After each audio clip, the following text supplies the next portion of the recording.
औज़ुबिल्लाहिमिनश्शैतानिर्रजीम बिस्मिल्लाहिर्रहमानिर्रहीम। आज क्या हमारा टॉपिक है sector of a circle. A part of A circumference of a circle is called arc. Circle का कोई भी छोटा सा हिस्सा उसको हम कहते हैं वो सर्कल की आर्क है। A part of a circle bounded by an arc and a chord. और वो जो सर्कल का पार्ट है वो एक आर्क और एक कॉर्ड की वजह से जो गिरा हुआ होगा। ये एक आपका कॉर्ड है, ये सर्कल का पार्ट है जिसको हमने आर्क कहा था। इसके अंदर जितना भी एरिया आ रहा है the part of a circle bounded by an arc, ये वो वाला पार्ट है जो एक आर्क की वजह से एंड ए कॉर्ड की वजह से बाउंड हुआ है। इस called the segment of a circle, उसको हम सेगमेंट कहेंगे। The part of a circle bounded by two radii, circle के दो रेडियस उनकी वजह से जो पार्ट बन रहा होगा वो जो और एक आर्क की वजह से is called the sector of a circle, उसको हम सेक्टर कहेंगे। सेगमेंट होता है एक आर्क और एक कॉर्ड की वजह से गिरा हुआ इलाका, सेक्टर सेगमेंट कहलाता है। और दो रेडियस और उनकी मुतल्लिका जो आर्क बन रही है, जो कोस बन रही है, उसके अंदर जो एरिया आ रहा है उसको क्या कहेंगे हम, सेक्टर। वो सारा हिस्सा सेक्टर कहलाता है। अब उसके बाद है आपके पास एक formula L is equal to R theta.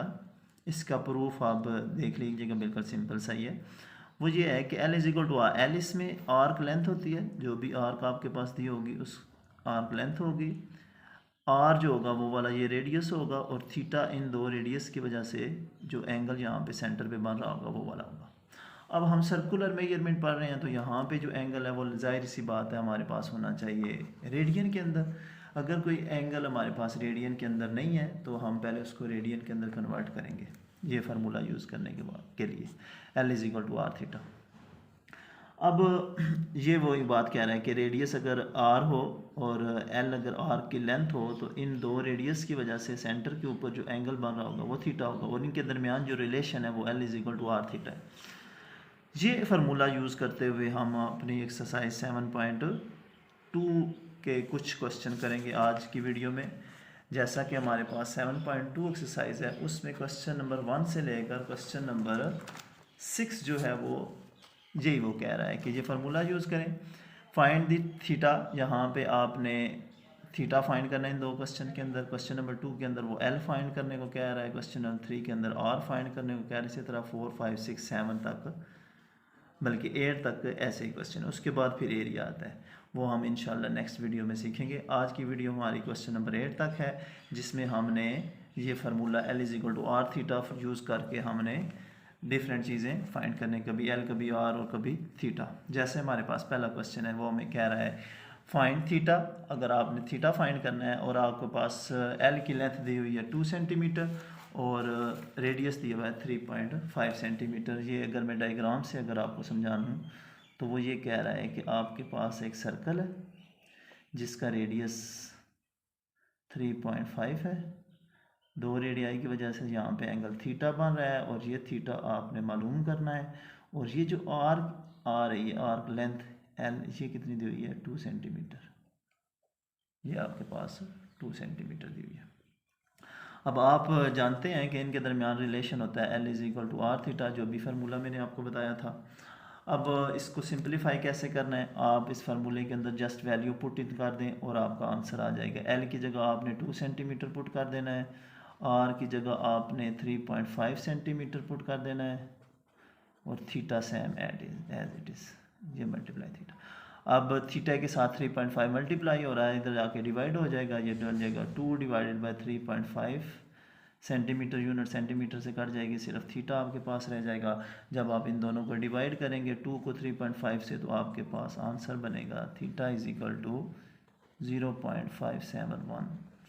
और इस वक्त ये थीटा जो है हम सर्कुलर मेजरमेंट ले रहे हैं, लिहाजा हमारे पास एंगल आंसर में थीटे के साथ हमने रेडियन लिखना है। अब दूसरा क्वेश्चन बिल्कुल सेम इसी तरह ही है, आपके पास यही क्वेश्चन है। L की लेंथ आर्क लेंथ उसने थोड़ी सी ग्रेटर कर दिया, यहाँ पे 3.5 थी, यहाँ पे 4.5 कर दिया है, और रेडियस वहाँ पे 3.5 था, यहाँ पे 2.5 कर दिया है। सेंटीमीटर की बजाय यूनिट उसने मीटर यूज़ कर लिया, तो फार्मूला आपने वही यूज़ करना है, L is equal to R theta, L की जगह 4.5, आर की जगह 2.5 मल्टीप्लाई थीटा, आपने थीटा की वैल्यू फाइंड करनी है, theta is equal to 4.5 divided by 2.5, दोनों को जब आप डिवाइड करेंगे तो आपके पास आंसर आएगा 1.8 रेडियन। जी आपके पास थीटा की वैल्यू आएगी। अब क्वेश्चन नंबर 1 के दो पार्ट इसी तरह थे जिसमें आपने थीटा फाइंड करना था। क्वेश्चन नंबर 2 में आपके पास दो पार्ट हैं जिसमें आपने एल फाइंड करना है। अब वही रिलेशन वही है इन सारे क्वेश्चंस के अंदर, L is equal to R theta. पहले क्वेश्चन में हमने थीटा फाइंड किया, अब हम वो कह रहे हैं एल फाइंड करें। आर और यानी कि थीटा हमको मालूम होंगे, आर और थीटा उसने दिए हुए। अब जैसा ये पहला क्वेश्चन है, ये मैं बात आपको बताता हूँ, यहाँ पे जो रिलेशन के अंदर थीटा की वैल्यू आपने यूज़ करनी है वो हमेशा रेडियन के अंदर होनी चाहिए, तब आपने ये फार्मूला अप्लाई करना है। अब इस क्वेश्चन के अंदर अगर देखा जाए तो थीटा हमारे पास डिग्री में दिया हुआ है, तो सबसे पहले हमने इसको कन्वर्ट करना है थीटा को रेडियन के अंदर। जी हम डिग्री से रेडियन में कैसे जाते हैं, 7.1 के अंदर हम सीख चुके हैं कि डिग्री से रेडियन के अंदर कैसे जाए। जब डिग्री से रेडियन में जाते हैं तो पाई बाय 180 से मल्टीप्लाई किया जाता है, 180 कैंसिल हो जाएंगे, थीटा आपके पास आ जाएगा पाई रेडियन, और आर आपके पास 4.5 दिया हुआ है। अब आपने जस्ट वैल्यू पुट करनी है, पाई की वैल्यू आपको ज़बानी याद है, पिछली एक्सरसाइज में मैं बता चुका हूँ, 3.1416 होती है, तो ये 3.1416 रेडियन वैल्यू आ गई थीटा की। अब आप फार्मूला यूज़ कर सकते हैं, फार्मूला है आपके पास L is equal to R theta, आपने एल ही फाइंड करना है, एल इसी तरह रह जाएगा, थीटा की जगह आर की जगह आपके पास आ जाएगा 4.9 मल्टीप्लाई थीटा की जगह आ जाएगा 3.1416 रेडियन। इन दोनों को जब आप मल्टीप्लाई करेंगे तो एल का आपके पास आंसर आएगा 15.38, इसकी यूनिट सेंटीमीटर थी, यहाँ पे आंसर के साथ आपने सेंटीमीटर मेंशन कर देना है। अब दूसरा क्वेश्चन भी इसी तरह है, आपके पास क्वेश्चन जो थीटा दिया वो डिग्री में और मिनट में दिया हुआ है, पहले आपने इसको कन्वर्ट करना है, थीटा इज इक्वल टू 60 + 30, पहले आप मिनट से आएंगे। डिग्री के अंदर ये तरीका भी हम 7.1 में सीख चुके हैं कि छोटे यूनिट से जब बड़े यूनिट के अंदर जाते हैं तो क्या किया जाता है, डिवाइड किया जाता है। ये हम सीख चुके हैं, ये बन जाएगा 60.5, ये बनेगा, इनको सिंप्लीफाई करेंगे तो हाँ जी 0.5 बनेगा। ये आपके पास क्वेश्चन डिग्री में आ गया। अब डिग्री से आपने रेडियन में जाना है, अभी क्वेश्चन सिंप्लीफाई और मज़ीद होगा, 60.5 मल्टीप्लाई पाई बाय 180। अब आपका क्वेश्चन रेडियन में आ गया। जब आप इन दोनों को 60 को 3.14 से मल्टीप्लाई करेंगे, इसकी वैल्यू 14 होती है, और 18 से डिवाइड करेंगे तो 180 से डिवाइड करेंगे, जब आप उन दोनों को मल्टीप्लाई करेंगे आपके पास बनेगा 189.97 डिवाइडेड बाय 180 रेडियन। जब इन दोनों को डिवाइड करेंगे तो आपके पास थीटा की वैल्यू बनेगी 1.055 रेडियन। ये आपके पास रेडियन आ गया। अब आर आपके पास दिया हुआ था, फार्मूला यूज़ करेंगे, L is equal to R theta, आपके पास आ जाएगा एल, उसी तरह आर की जगह आपके पास आ जाएगा 15 मिलीमीटर, और थीटा की जगह आप लिख देंगे 1.055 radian. L is equal to, जब इन दोनों को मल्टीप्लाई करेंगे तो आपके पास आएगा 15.83 मिलीमीटर, सॉरी, ये आपके पास आंसर आ जाएगा। ये हमारे पास क्वेश्चन नंबर 2 था इस एक्सरसाइज का। उसके बाद है हमारे पास क्वेश्चन नंबर 3। हमने पहले क्वेश्चन में थीटा फाइंड किया, दूसरे में एल फाइंड किया, तीसरे में वो हमको आर कहेगा फाइंड करें थर्ड क्वेश्चन के अंदर। तो थर्ड क्वेश्चन देख लेते हैं। थर्ड क्वेश्चन वो हमको कह रहा है कि आर ही फाइंड करें। आर में वो कैसे, वही रिलेशन है, आपके पास एल भी दिया हुआ है, थीटा रेडियन में दिया हुआ है, फार्मूला आप डायरेक्ट यूज़ कर सकते हैं, L is equal to R theta, क्योंकि थीटा हमारे पास पहले ही रेडियन में है। एल की जगह आ जाएगा 4 सेंटीमीटर, आर आपका इसी तरह रह जाएगा, रेडियन की थीटा की जगह 1/4 रेडियन आ जाएगा। अब 4 इधर डिवाइड हो रहा है, इधर आके मल्टीप्लाई हो जाएगा, 4 को 4 से मल्टीप्लाई कर दें, आपके पास सेंटीमीटर है, इधर आर आ जाएगा, ये आ जाएगा, आर की वैल्यू आपके पास बनी 16 सेंटीमीटर। ये आपका थर्ड का फर्स्ट पार्ट था। उसके बाद है आपके पास क्वेश्चन नंबर 3 का पार्ट नंबर 2, जिसमें एल दिया हुआ है और थीटा दिया हुआ है। यहाँ पे वही बात आ गई, थीटा फिर डिग्री में दिया हुआ है, पहले इसको कन्वर्ट करेंगे रेडियन के अंदर। Theta is equal to 45 multiply pi by 180। आप 45 को जब मल्टीप्लाई करेंगे सॉरी इसके साथ पाई के साथ, यानी कि 45 मल्टीप्लाई 3.14 डिवाइडेड बाय 180, ये आपके पास रेडियन में आ जाएगा। उस वक्त आपके पास थीटा की वैल्यू बनती है, जब आप इन दोनों को मल्टीप्लाई करके 180 से डिवाइड करेंगे तो आपके पास बनेगा 0.785, ये आपके पास थीटा रेडियन में आ जाएगा। अब आप फार्मूला यूज़ करेंगे, L is equal to R theta, L की जगह 52 centimetre, R same as it is क्योंकि हमें इसकी वैल्यू फाइंड करनी है, और थीटा की जगह 0.758। अच्छा जी, उसके बाद क्या होगा, ये डिवाइड मल्टीप्लाई हो रहा है, इधर आके डिवाइड हो जाएगा, तो R की वैल्यू आपके पास बनेगी 52 डिवाइडेड बाई 0.785। जब इन दोनों को आप डिवाइड करेंगे तो आपके पास आंसर बनेगा 66.2420, आपके पास सेंटीमीटर में आंसर आ जाएगा थीटा का। नेक्स्ट क्वेश्चन नंबर 4 है हमारे पास इसी एक्सरसाइज का। In a circle of radius 12 centimetre, एक सर्कल है जिसका रेडियस 12 सेंटीमीटर दिया हुआ है। Find the length of arc, आपने आर्क की लेंथ फाइंड कर लेनी है। ये वाली फार्स कर लें, आर्क है हमारे पास L, ये हमने फाइंड करनी है। Of arc subtends a central angle is equal to, यहाँ पे वो फार्स कर लें थीटा एंगल बना रहा है, और वो थीटा दिया हुआ है 1.5 रेडियन, एंगल रेडियन में दिया हुआ है, तो आपको कन्फ्यूजन की कोई बात नहीं है। आर की वैल्यू 12 मीटर दी हुई है, थीटा 1.5 रेडियन दिया हुआ है, एल आपने फाइंड करना है। फार्मूला आपको पता है कि L is equal to R theta होता है। एल की जगह आपने 1.5 रेडियन लिख देना है, और थीटा की जगह 12 मीटर लिख देना है।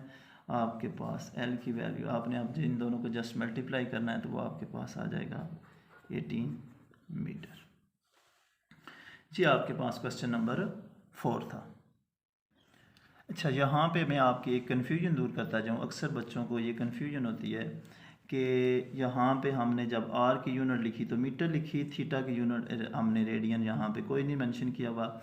आप मेंशन ना भी करें यहाँ पे इसकी यूनिट, जैसे मैं आपको बता दूँ कि जब आप L is equal to R theta है, फ़र्ज़ कर लें L जो है वो हमारे पास सेंटीमीटर में है, R भी हमारे पास सेंटीमीटर में, आपने थीटा फाइंड करना है। जब ये यूनिट जाके इधर डिवाइड हो जाएगी, centimetre divided by centimetre is equal to theta, तो ये तो कैंसिल हो जाते हैं। थीटा इज इक्वल टू हम कहते हैं 1 रेडियन। अब रेडियन हमारे पास यहाँ पे हम मेंशन नहीं कर रहे होते, यहाँ पे दूसरे लफ्ज़ों में 1 लिखा होता है इसकी यूनिट, क्योंकि ये कैंसिल हो जाते हैं। यहाँ पे आप सिर्फ रेडियन ही लिखते हैं।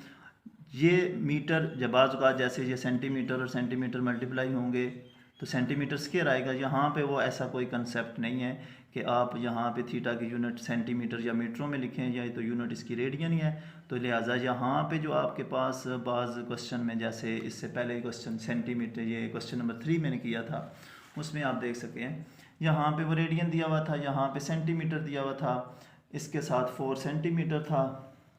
यानी जो आपके पास L और R की यूनिट होगी वही आपके पास आंसर के साथ यूनिट आएगी। वो जो थीटा की जो यूनिट है वो इन दोनों की यूनिट्स को इफ़ेक्ट नहीं करेगी।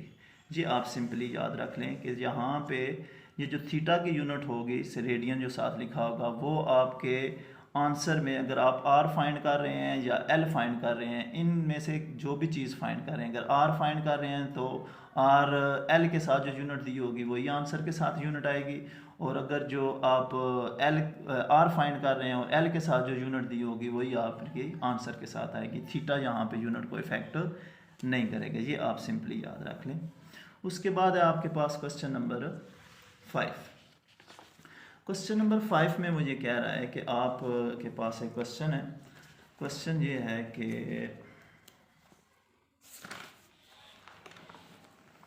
क्वेश्चन नंबर 5 में मुझे कह रहा है कि in a circle of radius 10 metre, एक सर्कल है जिसका रेडियस 10 मीटर है, and the distance travelled by the point moving on a circle on this circle if the point make 3.5 revolution, और वो ये कह रहा है कि 3.5 रेवोल्यूशन जो है वो एंगल जो बन रहा है वो 7 पाई है, डिग्री में रेडियन में आंसर दे दिया है। आपको वो कह रहा है कि सर्कल का रेडियस आपके पास कितना है, 10 metre. Distance travelled by point, आपने डिस्टेंस फाइंड करना है। कैसे आपको पता चलेगा कि आपने L फाइंड करना है? वो ये कह रहा है कि आपके पास एक सर्कल है जिसका रेडियस 10 मीटर है, और यहाँ से आप चलना शुरू हुए हैं तो डिस्टेंस तय कर रहे हैं। तो ये आपने एल फाइंड करना है, दूसरे लफ्ज़ों में आर्क लेंथ फाइंड करनी है। और उस वक्त वो जो 3.5 रेवोल्यूशन कंप्लीट कर रहा है, जितने भी चक्कर कंप्लीट करने के बाद वो कह रहा है कि जो एंगल बन रहा है 3.5 रेवोल्यूशन का वो कितना है, theta is equal to 7 pi. 3.5 revolution का मतलब 7 पाई। पाई का मतलब आपको साफ ज़ाहिर हो गया, ये रेडियन में दिया गया। अब वही बात आ गई है कि इसकी यूनिट जो है वो एल की, जब हम आंसर के साथ यूनिट लिखेंगे इसकी मीटर ही लिखेंगे, ये वाली यूनिट जो होगी रेडियन वो इस आंसर की यूनिट को इफेक्ट नहीं करेगी।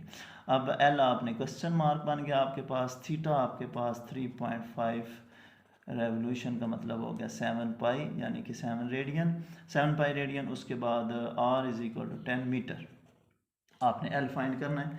आपके पास क्वेश्चन आपको मिल गया है, जो आपने जस्ट फार्मूला पुट करना है, L is equal to R theta. L की जगह आपने क्वेश्चन मार्क वहाँ फाइंड करना है, आर की जगह आ जाएगा 10 मीटर मल्टीप्लाई, थीटा की जगह आ जाएगा 7 पाई। 7 पाई का मतलब 7 मल्टीप्लाई 3.1416। अब आप जब इन तीनों को मल्टीप्लाई करेंगे 7, 10 और 3.14 को, तो आपके पास आंसर आ जाएगा 219.9 219.9 अप्रॉक्सीमेटली। बुक में जो आंसर दिया हुआ है 220 दिया हुआ है, लिहाजा आप 220 लिख सकते हैं। ये आपके पास क्वेश्चन 5 कंप्लीट हुआ। उसके बाद आपके पास क्वेश्चन नंबर 6। क्वेश्चन नंबर 6 में ये कह रहा है कि what is the circular measurement of angle between the hand of watch at 3 o'clock। आपने 3 बजे घड़ी की सुइयों के दरमियान जो एंगल बन रहा है वो वाला एंगल बताना है। ये एंगल आपने बताना है कि कितना बन रहा है। अब आपने यहाँ पे एक बेशक स्टेटमेंट लिख सकते हैं, वी नो दैट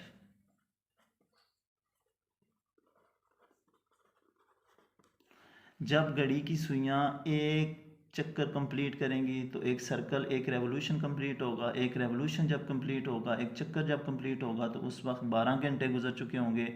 और आपको ये भी पता है कि जब एक चक्कर कंप्लीट होता है सर्कल का तो वो 360 एंगल बनाता है। तो we know that after 12 hours जब कंप्लीट हो जाएं तो एंगल कितना बनता है, 360 डिग्री। अब आपको तो एंगल चाहिए 3 बजे पूरे। 3 बजे के लिए आपने इस पूरे क्वेश्चन को डिवाइड कर देना बोथ साइड पर, dividing both side by 4 both side, दोनों साइड पे 4 से डिवाइड कर दें।